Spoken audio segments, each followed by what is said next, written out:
नमस्कार दोस्तों, स्वागत है आपका कमसा अकेडमी पर। आज हम पढ़ने वाले हैं कि चतुर्थ श्रेणी के बारे में। सूचना है 22 मई को हाई कोर्ट का एक आदेश आया है कि आप जो मिनिमम मार्क्स हैं वो आपको तय करना पड़ेगा।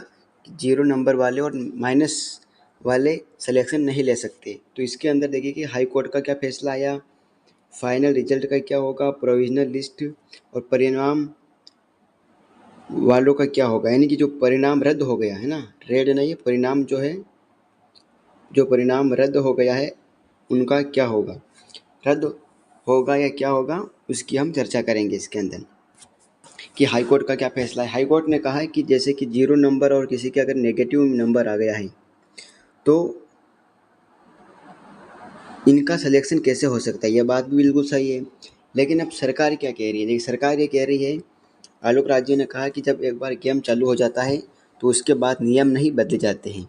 इसका मतलब ये हो रहा है कि एक बार जो 0 पासिंग मार्क दे दिया है, कि जिन बच्चों का डॉक्यूमेंट वेरिफिकेशन भी हो गया होगा 0 नंबर वाले का, जिसके अंदर कोई विडो हो गई है ना, फिजिकल हैंडीकैप हो गए, उनका भी सिलेक्शन हुआ और डॉक्यूमेंट वेरिफिकेशन उनका हुआ होगा। तो उनका कहना है कि 0 नंबर वाले जब तय हो गया, इस पर कोई पासिंग मार्क्स नहीं था, तो उनका सिलेक्शन होगा। और हाई कोर्ट कह रहा है कि 0 किसी भी भर्ती परीक्षा के लिए उसका मिनिमम पासिंग मार्क्स जो है आपको तय करना पड़ेगा। लेकिन ये देखिए, इस भर्ती में होता है या नहीं होता है, ये तो फैसला आने पर ही पता चलेगा। ऐसा आलोक राज्य कह रहे हैं कि हम भी डबल बेच पर जाएंगे, तो मेरे हिसाब से इसका साहित्य ही चेंज होगा, 0 नंबर वाले पर रहना चाहिए।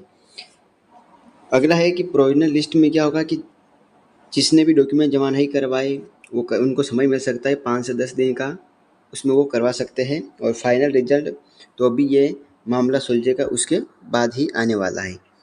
देखिए, यहाँ पर मैं एक चीज़ आपको और बता देता हूँ कि 1200 अभ्यर्थियों को मिल सकती है राहत, है ना, 1200 अभ्यर्थियों को राहत मिल सकती है। चतुर्थ श्रेणी कर्मचारी भर्ती हाई कोर्ट के आदेश को डीबी में चुनौती देगा चयन बोर्ड। यानी कि चयन बोर्ड, सरकार कह रही है कि हम उसको चुनौती देंगे हाई कोर्ट के अंदर।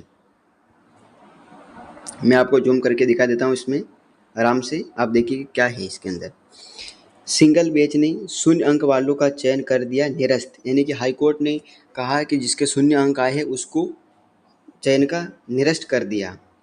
पिछले दिनों हाई कोर्ट ने चतुर्थ श्रेणी कर्मचारी भर्ती 2024 में विभिन्न कैटेगरी में न्यूनतम व 0 अंक प्राप्त करने वाले अभ्यर्थियों का चयन रद्द कर दिया था। साथ ही सरकार को 3 माह में भविष्य की भर्तियों में न्यूनतम अंक तय करने के लिए नीति बनाने को कहा। देखिए, उन्होंने कहा कि भविष्य में अगर कोई भी भर्ती हो तो उसमें आप न्यूनतम अंक तय कर दो। ये हाई कोर्ट का फैसला है। कर्मचारी चयन बोर्ड हाई कोर्ट की सिंगल बेंच के इस आदेश को डबल बेंच में चुनौती देने की तैयारी कर रहा है। और आलोक राज कह रहे हैं कि हम इसको डबल बेंच में चुनौती देंगे। इससे क्या होगा, इससे यह होगा कि करीब जो 1200 अभ्यर्थियों को राहत मिलेगी, जिनके अभी 0 नंबर आकर सिलेक्शन हो गया है, जिन्होंने अभी खुशियां मनाना शुरू कर दी, उनको राहत मिलने की बात हो रही है। हाईकोर्ट की एकल पीठ ने कहा कि भले ही पद चतुर्थ श्रेणी चपरासी का हो, लेकिन सरकारी सेवा में एक बुद्धि यानी बुनियाद जो होना चाहिए, स्टैंडर्ड होना चाहिए इसके अंदर, है ना, हाईकोर्ट ने कहा। और इस भर्ती के नियमों में न्यूनतम अंक जैसा कोई प्रावधान नहीं था। चयन बोर्ड अब प्रक्रियाधीन भर्ती के बीच के नियमों में बदलाव नहीं कर सकता। यानी कि आलोक राज्य का कहना वही है कि एक बार गेम शुरू हो गया तो उसको बदलाव नहीं कर सकते हैं।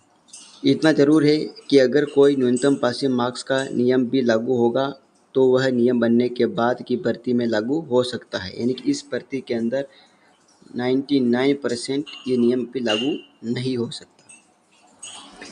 प्रक्रिया के बीच नियम नहीं बदला सकते बोर्ड अध्यक्ष। आलोक राज्य ने कहा कि बोर्ड अध्यक्ष आलोक राज्य का पहला कहना है कि कथन ये चतुर्थ श्रेणी कर्मचारी भर्ती में न्यूनतम क्वालिफाइंग मार्क्स जैसा कोई प्रावधान नहीं था, इसीलिए भर्ती की प्रक्रिया के बीच नियमों को नहीं बदला जा सकता। इनकी बात भी एकदम सही है। इस भर्ती का प्रारंभिक परिणाम नियमों से प्राप्त नियमों के अनुसार ही जारी किया जाता है। चयन बोर्ड हाईकोर्ट को डबल बेंच में इस भर्ती से जुड़े पूरे तथ्य रखेगा। बोर्ड अध्यक्ष ने कहा कि हर भर्ती में न्यूनतम पासिंग मार्क्स नियम लागू होना चाहिए। ये तय करने का काम सरकार का है। मैं भी सरकार को भविष्य में चयन के लिए न्यूनतम अंक तय करने को लेकर पत्र लिख चुका हूँ। तो ये बात इस प्रकार की है। तो इसमें अब आगे क्या होने वाला है, अगर आपको और भी जानकारी चाहिए तो हमारे चैनल कमसा अकेडमी को सब्सक्राइब कर लीजिएगा। ऐसे आगे क्या होने वाला है इसकी जानकारी भी मैं आपको देता रहूँगा। और कोई भी बात करनी हो तो कमेंट में आप कमेंट कर सकते हो।